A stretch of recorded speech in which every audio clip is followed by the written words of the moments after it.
E morto José, assim como todos os seus irmãos e toda aquela geração, os israelitas foram fecundos. Olha que forte, né? Os israelitas foram fecundos e multiplicaram-se, tornaram-se tão numerosos e tão fortes que a terra ficou repleta deles. Nós ouvimos aqui muito falar sobre José do Egito, como José saiu, lá de Canaã, da terra prometida, como José foi vendido pelos seus irmãos e como José chegou lá e se tornou governador do Egito, numa época de seca, numa época difícil e numa época de fome, que inclusive atingiu todo o povo. O que aconteceu? Aconteceu que José, entenda bem isso daqui, que José os perdoou, quando os irmãos encontraram, os irmãos que haviam vendido, José os perdoou e convidou toda a família para transferir-se para o Egito, já que ele era o governador. E assim aconteceu.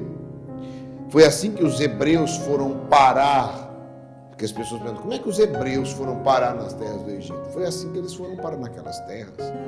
Quando a família de Israel descera para o Egito, na época, eram 70 pessoas somente. Está na Bíblia. 70 pessoas.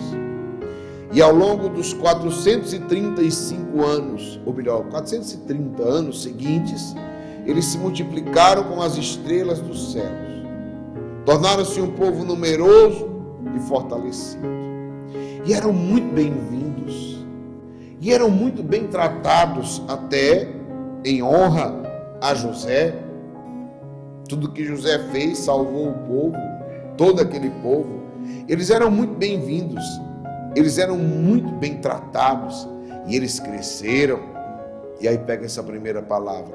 Homens fortes criam tempos fáceis.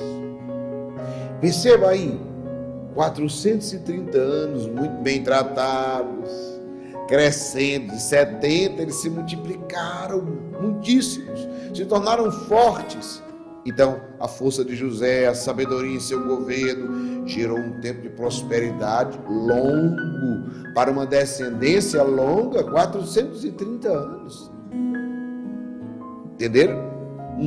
Uma descendência longa, as coisas ficaram fáceis.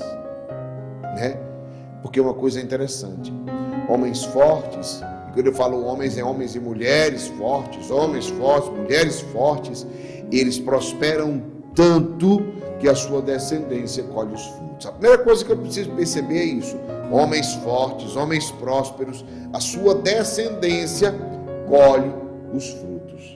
Mas precisamos preparar os que nos sucedem, precisamos preparar os nossos filhos, os nossos netos, precisamos preparar a nossa equipe, os nossos funcionários, os nossos colaboradores. Precisamos preparar aqueles que estão conosco no nosso sonho, no nosso projeto, pois o contrário é bem verdade. Pegue o contrário, segundo ponto. Tempos fáceis geram homens fracos. Sim, tempos fáceis geram homens fracos. Do mesmo jeito que homens fortes criam tempos fáceis geram homens fracos. E isso daqui é forte porque eles acabam criando tempos difíceis. Por quê? É assim que começa, sabe? Porque eles começam um tempo de acomodação, de paralisia, de, como é que posso dizer, de tibieza. Porque assim tá bom. Já ouviram frase como essa? Time que tá ganhando não se mexe. Tá bom do jeito que tá. Eles começam a viver às custas do passado. Eles não se lançam rumo ao futuro. Entenda agora que eu vou falar, que tá ficando muito forte. Sabe aquela história? Pai rico, filho nobre, neto pobre. Não é? O que acontece? O pai não tinha nada, se esforçou, trabalhou, se esmerou para construir, ele começa a construir um patrimônio. O filho, quando ele nasceu, já estava tudo construído, achou tudo isso muito fácil, ele nunca se esforçou para conseguir nada, tudo veio de mão beijada, tudo veio fácil, e aí ele não precisou se esforçar. O problema é que um dia o pai morre, e quando o pai morre, o filho vai começar o quê? A consumir tudo aquilo que o pai construiu. E ele não constrói o dele. Ele apenas vive consumindo daquilo que o pai construiu. E lá na frente, na sua descendência, o seu neto vai sofrer por isso. Ou até bem antes, que hoje o mundo é bem mais rápido do que naquela época. Então, meus irmãos e minhas irmãs, nada de assim tá bom. Porque a acomodação de quando as coisas estão boas, quando é que nascem os escravos? Sabe?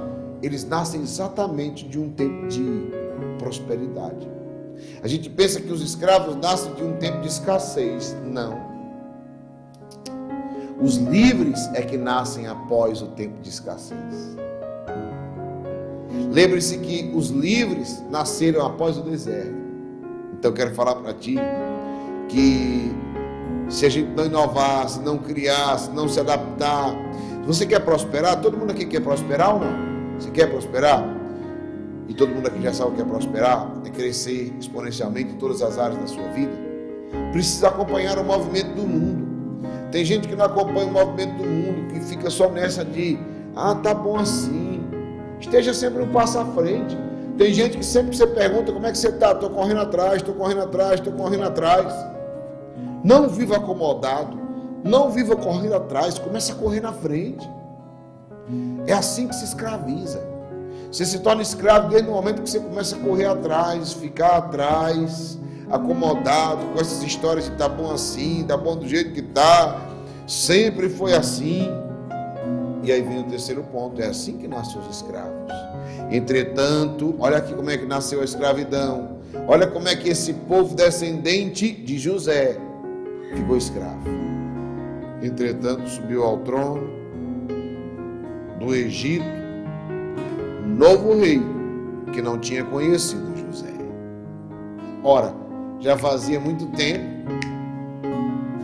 não conheceu José, não ouviu falar, não tinha honra a José. E ele disse ao seu povo: vede, os israelitas tornaram-se numerosos e fortes demais para nós.